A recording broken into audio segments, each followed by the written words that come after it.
Hello everyone, today we will discuss the gout and the drug used in the gout. तो question आता है कि what is gout. तो gout जो होता है that is the metabolic disorder. Metabolic disorder उसमें क्या होता है that is characterised by hyperuricaemia. ठीक है ना। ऐसे नॉर्मल जो प्लाज्मा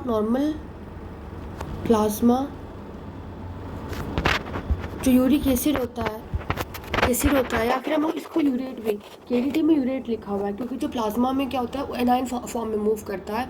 सो विल लिख राइट यूरिक एसिड और urate that is equal to 2 to 6 mg per day. ठीक है ना। और अगर जो गॉट होता है गॉट तब हम बोलेंगे जब हाइपर यूरिसीमिया हो जाएगा, बस इससे ज़्यादा लेवल हो जाएगा then that is the gout, that is a metabolic disorder. Okay.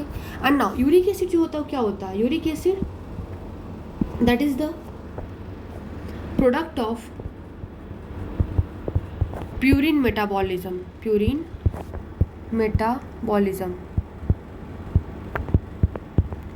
और इसकी जो सॉल्युबिलिटी होती है that is low water solubility और मोस्टली एट लो पीएच पे। और जब ब्लड में जो यूरेट लेवल होता है when blood urate level they are high, तब क्या होता है इट प्रेसिपिटेट हो जाता है एंड डिपॉजिट इन जॉइंट में, किडनी में and in the subcutaneous tissue that is also called as tophi. Okay, now तो अभी हम लोग ये पढ़े दैट इज प्राइमरी हाइपर यूरेसीमिया। मतलब कि प्राइमरी हाइपर यूरेसीमिया मतलब क्या कि जो यूरिक एसिड है वो डायरेक्ट बढ़ रहा है क्योंकि वहाँ पे जो प्यूरिन मेटाबॉलिज्म हमारे बॉडी में वो ज़्यादा हो रहा है। ठीक है ना। बट अब हम देखेंगे कि जो सेकेंडरी हाइपर यूरेसीमिया होता है मतलब कि किसी और डिजीज़ में है ना उसके कारण हमारे बॉडी में यूरिक एसिड बढ़ गया, that is called as due to other reason. Okay, कि उसका एक्सक्रीशन नहीं हुआ या कुछ और नहीं हुआ, मतलब due to that reason if अगर then that is called the secondary hyperuricaemia. और जो सेकेंडरी हाइपरयूरेसीमिया होता है किस में होता है, तो he will write secondary hyperuricaemia that occur in a, जैसे किसी पेशेंट को ल्यूकीमिया हो गया है, ठीक है ना, ल्यूकेमिया, लिम्फोमा,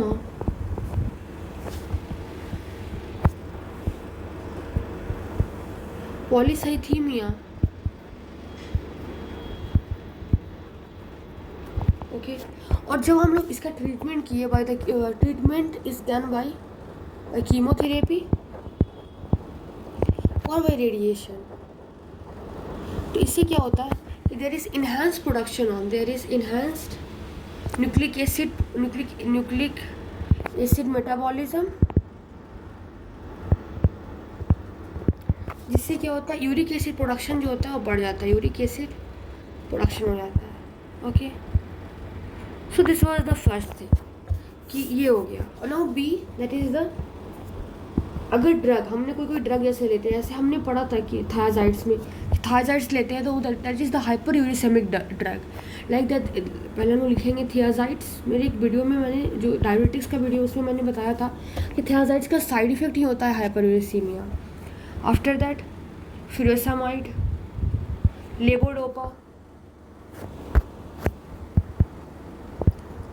लेवोडोपा, ये सब क्या करते हैं बेसिकली रिड्यूस कर देते हैं uric acid excretion from the kidney bye kidney. अगर ये किडनी से यूरिक एसिड का रिमूवल कम कर देंगे तो क्या हो जाएगा, हमारे बॉडी में यूरिक एसिड की बढ़ जाएगा। तो that is also reason of the secondary hyperuricaemia, क्योंकि रीज़न कोई और है ना जिसके कारण यूरिक एसिड हमारे बॉडी में बढ़ रहा है। So this was the something about gout and what was the cause कि प्राइमरी हाइपरयूरेसीमिया क्या होता है, सेकेंडरी हाइपरयूरेसीमिया क्या होता है. Now we will look the drugs कि गाउट. बट हम लोग ड्रग्स, जब हम लोग गाउट की ड्रग्स की बात करते हैं उसके पहले हम लोग ये जानना चाहेंगे कि ये आखिर एक्यूट गाउट अर्थराइटिक्स है, ओके, या फिर क्रॉनिक गाउट है, that is the hyperuricaemia. Okay, so I will give the overview कि हम लोग आखिर करने क्या जा रहे हैं. That is the drugs for gout. And in this एक होता है acute gout arthritis and second is chronic gout, that is the hyperuricemia. Okay, now in acute gout we will look the NSAIDs, then colchicine, then glucocorticoids. अब जो chronic gout है उसमें हम लोग दो चीज़ें देखेंगे, एक है uricosuric and synthesis inhibitor. In the uricosuric we will look probenecid and second thing we'll look sulfenpyrazone. In synthetic inhibitor we will look allopurinol and second is febuxostat. ये अभी हम लोग पूरा कवर करेंगे, गाउट क्या होता है, acute gout, chronic gout, okay, and different examples, different type of drugs. Now सबसे पहले हम लोग एक्यूट गाउट देखेंगे. Okay, so acute gout arthritics. Basically acute gout में क्या होता है, अचानक से एक्यूट है ना, तो सडन ऑनसेट, अचानक से क्या हो गया, sudden onset of severe inflammation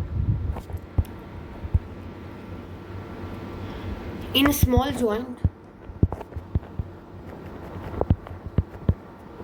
okay, छोटा जॉइंट, जैसे कि example is the commonest point where acute gout arthritis जहाँ पे होता है, that is the commonest point is metatarsophalangeal joint, that is of grade 2. याद रखें कि मेटाटार्सोफेरेंजियल जॉइंट ऑफ ग्रेड 2. कहाँ का, ग्रेड 2 का. ठीक है, क्या होता है बेसिकली यहाँ पे, there is precipitation of PPT of urate crystals in joint space. क्या होता है कि जो यूरेट का क्रिस्टल, मैंने पहले ही बताया कि यूरिक एसिड या फिर यूरेट आपको दोनों मिल सकता है, ठीक है ना. तो यूरेट क्योंकि सॉल्ट के फॉर्म में हमारे प्लाज्मा में वो मूव करता है, सो PPT of urate crystal in the joint space. और जो जॉइंट हो जाएगा वो कैसा हो जाएगा, रेड हो जाएगा. Joint will become red, swollen I mean, extremely painful, और हमें तुरंत इतना दर्द होगा, है ना, रेडनेस आ जाएगा, swollenness. We need immediate treatment. Okay, and that require the immediate treatment with strong anti-inflammatory drugs. और ये यहाँ पे हमें ये जो हम ये ड्रग देंगे, एंटी इन्फ्लामेटरी ड्रग, पहले हमें होगा कि हम उस जॉइंट स्पेस को पहले ठीक करें. हमें बॉडी का भी यूरेट से उतना मतलब नहीं है, पहले हमें इस पॉइंट को, ये जो यहाँ पे प्रॉब्लम हुआ है कि बहुत दर्दनाक है, रेडनेस, सोलोन है, फूल गया है पूरा, तो ओके, तो यहाँ पे हम लिख सकते हैं कि हम सबसे पहले इसके इन्फ्लेमेशन को ठीक करेंगे. We will not attempt to lower the blood urate level.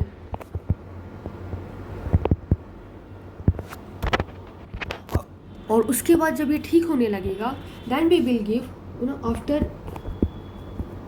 It corrects, जब ठीक होने लगा उसके बाद हम लोग क्या करेंगे, जब ये नीचे होने लगेगा तो हम लोग urate lowering therapy we will give, और मतलब कि कुछ दिन हम लोग एंटी इन्फ्लेमेटरी ड्रग देंगे, but urate lowering therapy we will give. मान लिया जाए कि if by giving the urate lowering therapy if the urate level is not means नीचे नहीं हुआ, then what we will do. So if the hyperuricemia is not control नहीं हुआ, then और कंट्रोल नहीं हुआ, फिर से वो जो अटैक्स था कि स्वेलन हो गया, extremely painful, red swollen joint, कि मेटाटार्सेलोफेरेंजियल जॉइंट ऑफ ग्रेट टो पे फिर से अटैक कर रहा, और अलग अलग जॉइंट्स पे अटैक करने लगा क्योंकि हाइपरयूरेसीमिया कंट्रोल नहीं हो रहा है. Then that will result in chronic deforming arthritis. Okay, so this was about the acute gout initial introduction about acute gout arthritis. Now what are the drugs of gout? Okay, that we are going to study. Now the drug which we use for the gout, that is the first is NSAID. Okay, अब इस किस purpose के लिए use कर रहे हैं, for inflammation purpose और to decrease the hyperuricaemia, मतलब यूरिक एसिड को कम करना, that we are going to look. तो NSAID जो होता है हम सब जानते हैं कि it has the very strong anti inflammatory drugs. Okay, and examples मैंने पहले भी वीडियोस में बोला था, that was example is डिक्लोफिनैक,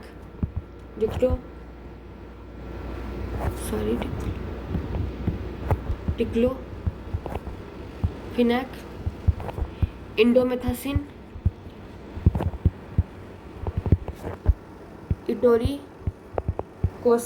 इटोरीकॉक्सिब, then नेप्रोक्सीन,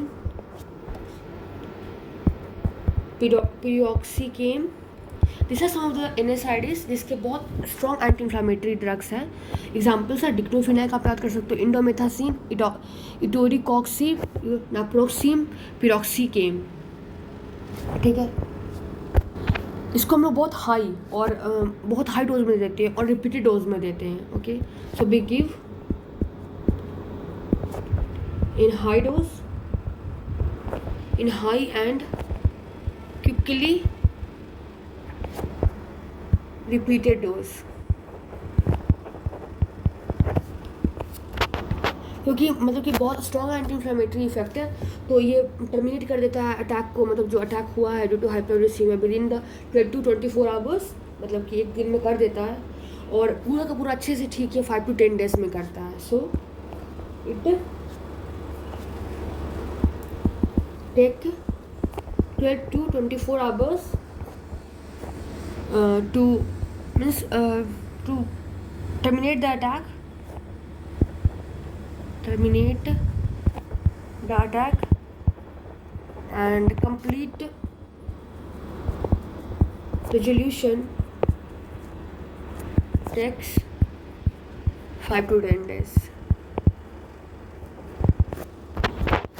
अभी हम लोग पढ़ेंगे कॉल्चिसिन भी एक ड्रग है, ठीक है, जो कि हम एक्यूट गॉट आर्थराइटिस में देते हैं. उससे ये कम इफेक्टिव है, but people mostly prefer this. Okay, so we will write that majority of patient, क्योंकि हम जानते हैं कॉल्चिसिन सेल साइकिल को अरेस्ट कर देता है. I will talk that further. So majority of patient prefer NSAID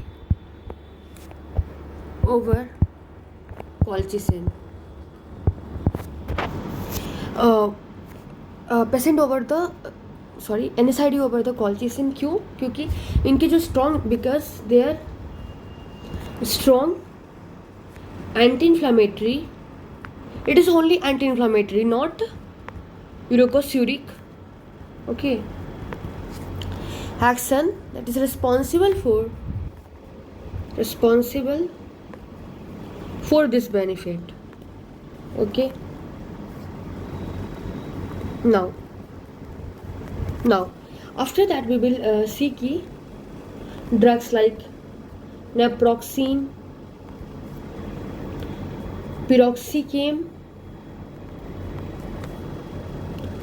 जो ड्रग हमने बोला था ना ऊपर कि बहुत सारे ड्रग्स हैं उसमें, सॉरी यहाँ पे नाप्रोक्सिन, पिरोक्सिकियम और क्या क्या पढ़ा था, अब पावर उसको रिपीट करो, diclofenac, indomethacin, etoricoxib, okay, naproxen, piroxicam, naproxen and piroxicam. So here we will write what are the importance of naproxen and piroxicam. That is the inhibit chemotactic migration of leukocyte into the inflamed joint. Okay, तो by this means they are inhibiting the inflammation. क्या करते हैं, कीमोटैक्टिक migration नहीं होने देते हैं leucocyte का इन्फ्लेमेट joint के पास. ओके, और जैसे ही अटैक खत्म हुआ था देन NSAID शुड बी मतलब कि कंटिन्यूड एंड मतलब कम डोज पे हम लोग 3 to 4 वीक्स हम लोग देते रहेंगे, तब तक कि जो हम लोग हाइपरयूरेसीमिया ड्रग को जो कंट्रोल करना है उसको भी हम लोग दे रहे हैं, तो बीच में कुछ भी थोड़ा बहुत भी अटैक ना हो जाए, इसलिए हम लोग लो डोज पे 3 to 4 वीक्स हम उसको NSAID को थोड़ा लो डोज पे देते रहेंगे.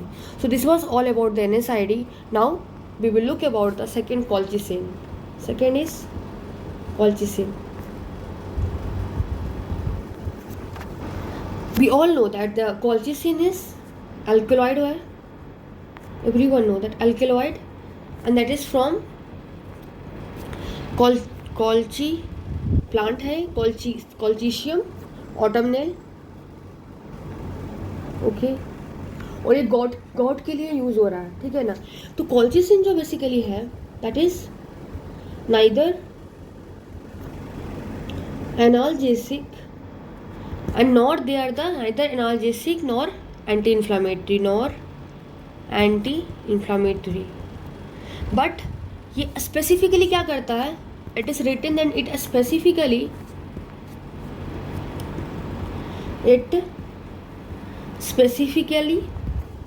suppress the gouty inflammation.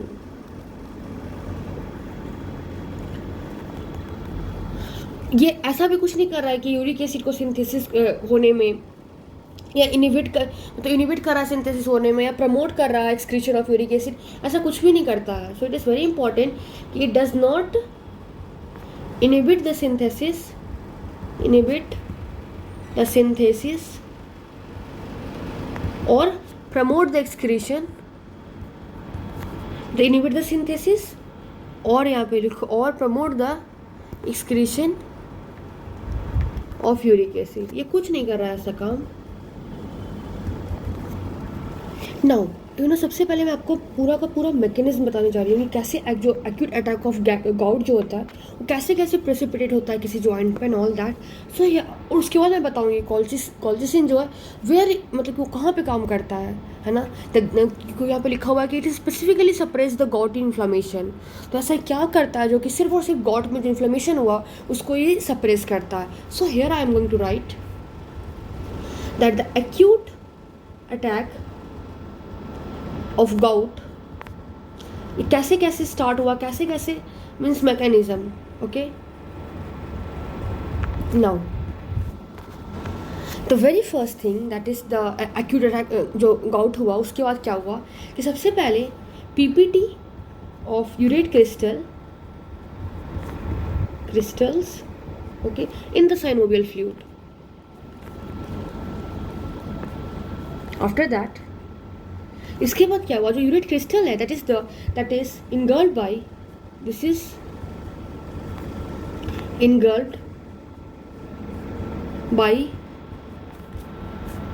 Synovial cell. अब क्या हुआ, जैसे ही साइनोवियल सेल ने उसको इनगल्ड किया then they release the mediator mediators and start the inflammatory response. और हमें पता है जैसे इन्फ्लामेटरी रिस्पॉन्स होगा तो कीमोटैक्टिक फैक्टर्स रिलीज होंगे, तो chemotactic factors they are produce. After that क्या हुआ, जो ग्रेनुलोसाइट्स है that migrate into the joint,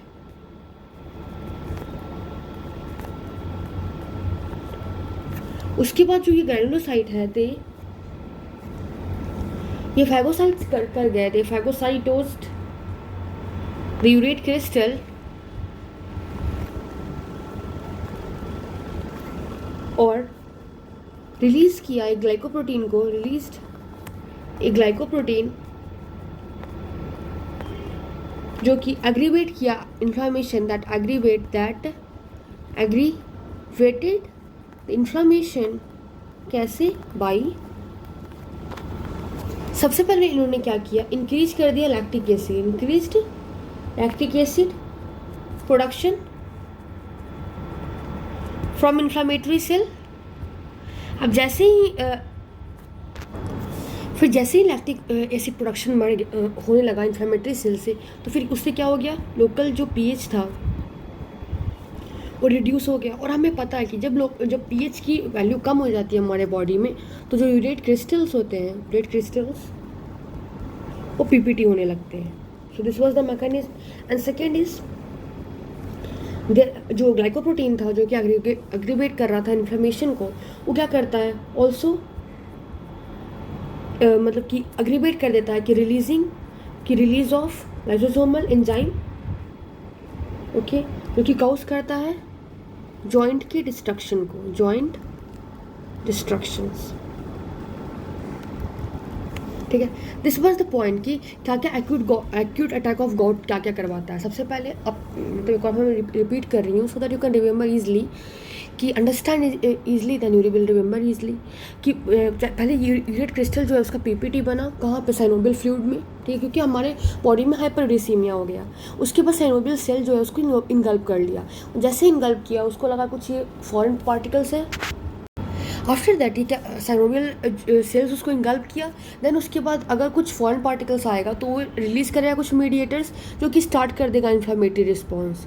अब जैसे ही इन्फ्लामेशन होना शुरू हुआ तो कीमोटैक्टिक फैक्टर जो होगा वो बनेगा, ठीक है, क्योंकि इन्फ्लामेशन के रिस्पॉन्स में कीमोटैक्टिक फैक्टर बनता ही है, that be read in the pathology. उससे क्या होगा, फिर ग्रेनुलोसाइट जो होगा वो माइग्रेट करेगा जॉइंट्स में, okay, and that they will phagocytes the urate crystal and that released A glycoprotein जो कि एग्रीवेट कर देता है इन्फ्लामेशन को, ठीक है। उसके बाद फिर जब माइग्रेट करता है वो भी फैगोसाइटोस्ट कर देता है यूरेट क्रिस्टल को, ओके, देन वो रिलीज़ करता है, वो फिर रिलीज़ करता है ग्रेनुलोसाइट जो फैगोसाइट किया यूरेट क्रिस्टल को, वो रिलीज़ करता है ग्लाइकोप्रोटीन, वो फिर से इन्फ्लेमेशन को एग्रीवेट करता है बाय 2 मेथड्स। फर्स्ट की लैक्टिक एसिड प्रोडक्शन बढ़ा देता है, ठीक है ना, इन्फ्लेमेटरी सेल से, जिससे क्या होगा कि पीएच रिड्यूस होगा, फिर से यूरेट क्रिस्टल पीपीटी हो जाएंगे, और लाइसोसोमल एंजाइम को रिलीज़ करता है जो कि जॉइंट का डिस्ट्रक्शन करवाता है। तो this are the mechanism. Now colchicine जो है कहाँ पे वर्क करता है कि हमारा जो इन्फ्लेमेटरी रिस्पॉन्स है वो कम जाता है। सो नाउ ये जो कॉल्चिसिन होता है ये इनिबिट नहीं करता है कि जो फैगोसाइटोसिस हो रहा है यूरेट क्रिस्टल का, उसको इनिबिट नहीं करता है यहाँ पे, ठीक है ना। सो यार भी बट ये क्या इनिबिट करता है कि ये जो कीमोटैक्टिक फैक्टर है इसी को रिलीज़ नहीं होने देगा, और जब ये रिलीज़ नहीं होगा तो इसके बाद जो आगे की फैक्टर्स है उसको सप्रेस कर देगा, ठीक है ना। और जब आएगा फैक्टर्स, बेसिकली क्या हो रहा है, जब एक बार यूरेट क्रिस्टल का फैगोसाइटोसिस हो रहा है तो फिर से कीमोटैक्टिक फैक्टर रिलीज हुआ, फिर ग्रेनुलोसाइट आया, फिर से ग्लाइकोप्रोटीन को मतलब कि रिलीज़ किया, मतलब यूरेट क्रिस्टल को फैगोसाइटोस करके, फिर से लैक्टिक एसिड प्रोडक्शन हुआ, फिर से यूरेट क्रिस्टल पीपीटी हुआ। This means there was a विस्कस साइकिल, मीन्स एक छोटा सा चीज़ ने इतने सारे चीज़ को एग्रीवेट किया कि आगे होते गया। सो कॉल्चिसिन क्या कर देता है, इस कीमोटैक्टिक फैक्टर को ही सप्रेस कर देता है, जिससे क्या होता है जो ग्रेनुलोसाइट है उसका माइग्रेशन नहीं हो पाता है, ठीक है, इन्फ्लेमेट्स जॉइंट पे, जो कि ये विस्कस साइकिल को स्टॉप कर देता है। So here we will write that the colchicine does not affect phagocytosis of urate crystal, but ये क्या करता है, but inhibit the release of chemotactic factor. और जो ग्लाइकोप्रोटीन था ना, जो कि जो ल्यूकोसाइड उसको रिलीज कर रहा था, ग्लाइकोप्रोटीन उसको इनहिबिट कर देता है, इससे कि आगे की जो इवेंट्स है वो सप्रेस हो जाता है। And it also inhibit the granulocyte migration into the inflamed joint। और इससे क्या हो गया, इंटरप्ट हो गया, दस interrupt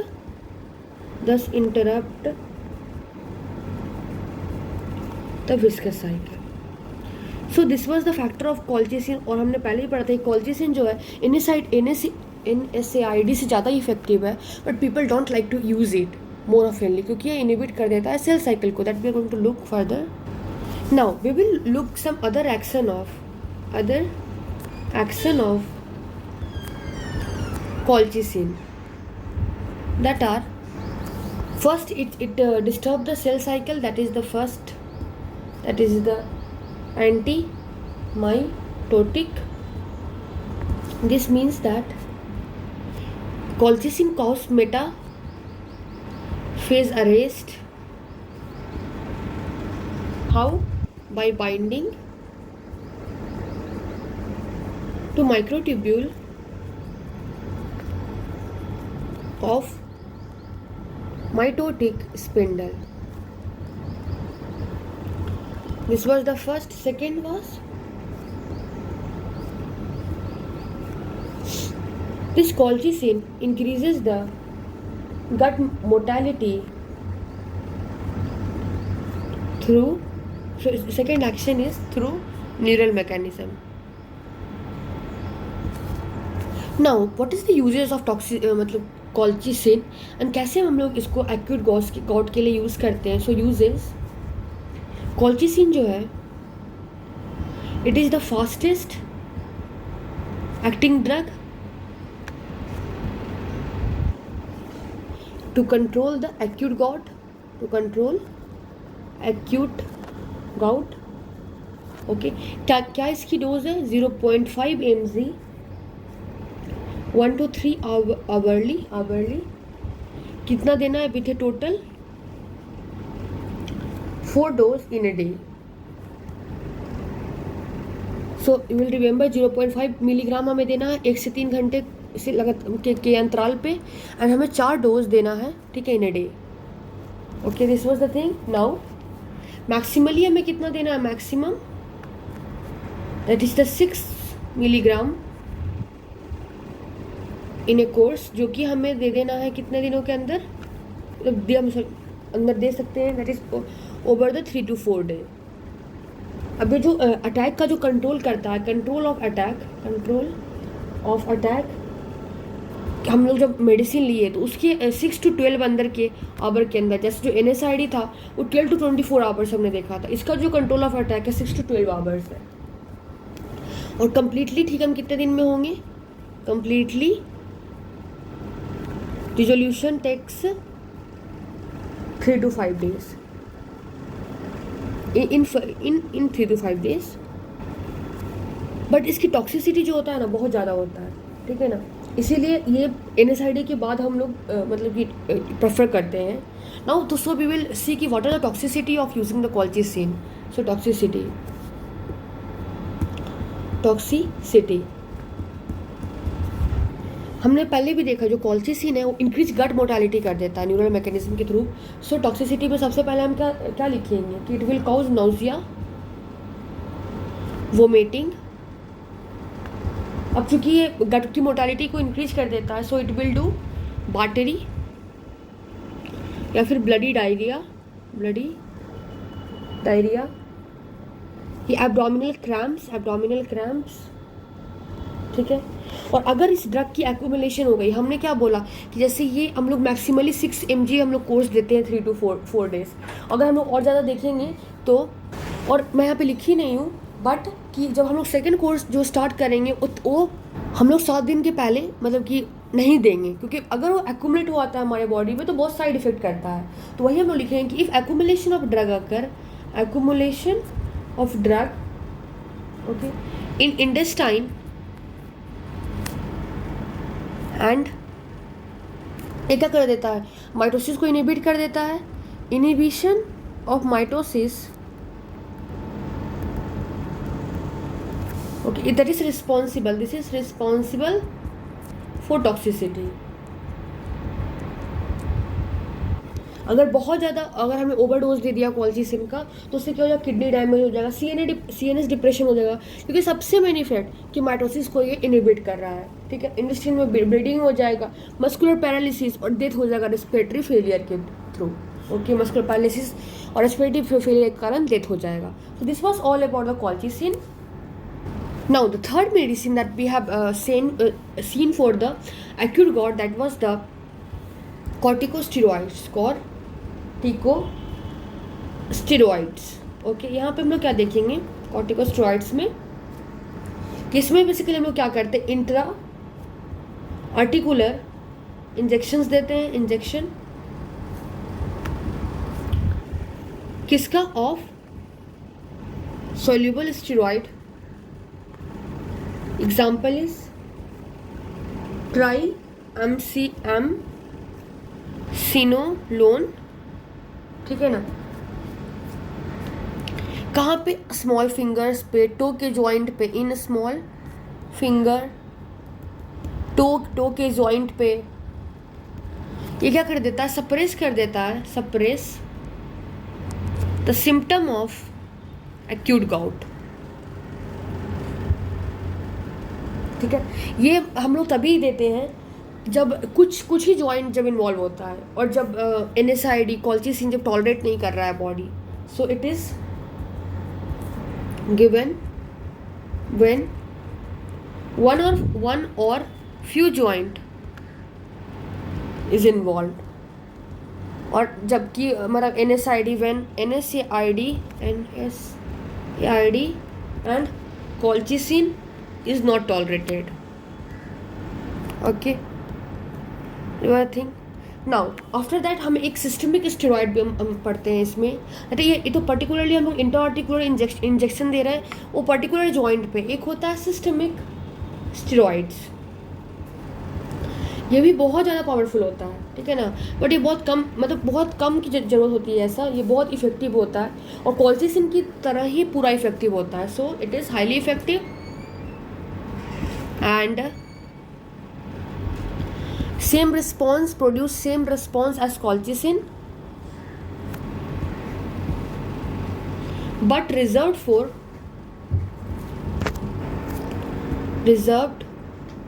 for patient with renal failure और पेप्टिक अल्सर, क्योंकि जिन भी पेशेंट्स को पेप्टिक अल्सर है, रीनल फेलियर है, उनको हम लोग NSAID दे ही नहीं सकते हैं, क्योंकि उसमें वो क्या करेगा, टॉलरेट नहीं कर पाएंगे, okay. So this was all about the acute gout. We will cover the chronic gout in the next video. Thank you and please do subscribe my channel, please do see my efforts in making the video, and please do subscribe and please share my video. Thank you everyone.